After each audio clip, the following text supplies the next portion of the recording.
আজকে আমরা ঈদুল আজহা উপলক্ষে শহীদ প্রেসিডেন্ট, স্বাধীনতার ঘোষক প্রেসিডেন্ট জিয়াউর রহমানের আত্মার মাগফিরাত কামনা করার জন্য আমরা দোয়া করতে এসেছি জিয়াউর রহমান ফাউন্ডেশনের পক্ষে। আমাদের জিয়াউর রহমান ফাউন্ডেশন একটি অরাজনৈতিক একটা সংগঠন।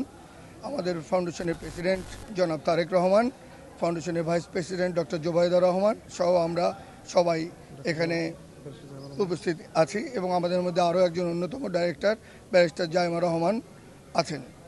আমাদের সবার পক্ষ থেকে, জিয়াউর রহমানের ফাউন্ডেশনের পক্ষ থেকে আমরা শহীদ প্রেসিডেন্ট জিয়াউর রহমানের মাগফিরাত কামনা করা, দোয়া কামনা করার জন্য আজকে আমরা এখানে উপস্থিত হয়েছি সবাইকে নিয়ে।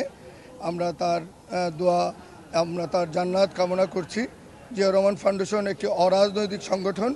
আমরা বাংলাদেশের যখন যেখানে বিপদে আপদে আমরা ঝাঁপিয়ে পড়ি, আমরা যে কোনো রকমের ন্যাচারাল ডিজাস্টার, যে কোনো রকমের সমস্যা, আমরা উইন্টার, আমরা সব কিছুতে, আমরা করোনায় সব প্রবলেমে আমরা বৃক্ষরোপণ, আমরা সব কাজগুলো, বন্যা, প্রতিটা কাজে আমরা একদম অরাজনৈতিকভাবে আই রিপিট, আমরা কোনো রাজনৈতিক ইচ্ছা নিয়ে আমরা এই কাজটা করি না।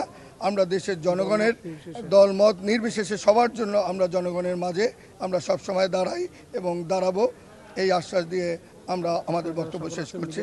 আপনারা যারা কষ্ট করে আসছেন, আপনাদের সবাইকে কৃতজ্ঞতা ও ধন্যবাদ সবাইকে।